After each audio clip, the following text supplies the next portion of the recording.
Et le troisième pilier, c'est quoi? C'est laver les avant-bras jusqu'au coude, d'accord? Donc quand tu fais le wudu, c'est pas juste tu fais comme ça et on voit pas le coude, tu dénudes ton coude et tu fais le wudu jusqu'ici et tu laves le coude aussi également. Et la sunna, c'est de monter jusqu'à la moitié du bras, d'accord? Donc, al-milfaq, comme قال الله تعالى وأيديكم إلى المرافق. الملفق هو مجمع عظمي الساعد وعظم العضد.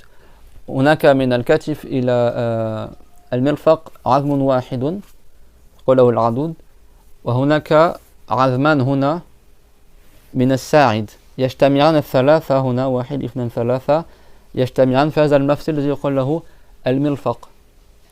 Donc ton bras il est composé d'un os qui joint l'épaule jusqu'au coude, et après tu as deux os sur l'avant-bras. Tu as deux os ici à l'avant-bras et un os ici, c'est bon? L'endroit où les trois os se rassemblent, et tu as trois têtes ici, là, tu as trois bosses. L'endroit où ils se rassemblent les trois, c'est ce qu'on appelle le coude, c'est bon? Quand tu fais le wudu, tu dois laver le coude, c'est bon? Chez les Malikites, il y a un avis qui dit que tu peux t'arrêter avant le coude, c'est bon? Mais le mieux c'est de laver le coude, c'est le sens de la divergence. Dans l'école de Shafi'i, si tu laves pas le coude, ton wudu n'est pas valable. C'est confirmé dans les hadiths que le prophète, quand il faisait le wudu, tout le temps il lavait le coude, comme c'est rapporté dans Muslim. C'est pas rapporté que le prophète a fait le wudu sans laver son coude. C'est clair? Et il y a d'autres preuves également.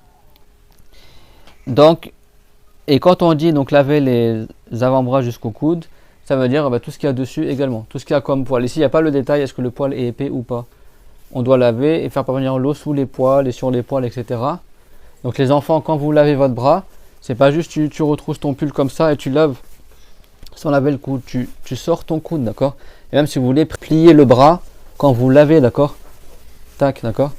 Et tu fais entre les doigts également.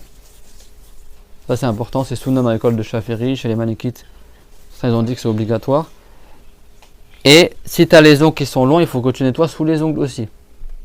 Certains savants ils ont dit, si c'est simplement la noirceur qui est due à la transpiration, comme ça se passe des fois, certains ont dit que c'est toléré. Si c'est l'espèce de noir là, qui s'accumule sous les ongles, mais c'est pas de la terre, c'est juste ce qui est lié à la transpiration. De sorte que ça c'est quelque chose qui est facile à enlever. Certains savants ils ont dit que ça c'est toléré. Et d'autres ils ont dit non, il faut que tu l'enlèves. C'est pour ça que gardez pas les ongles qui sont longs, parce que ça peut invalider ton wudu.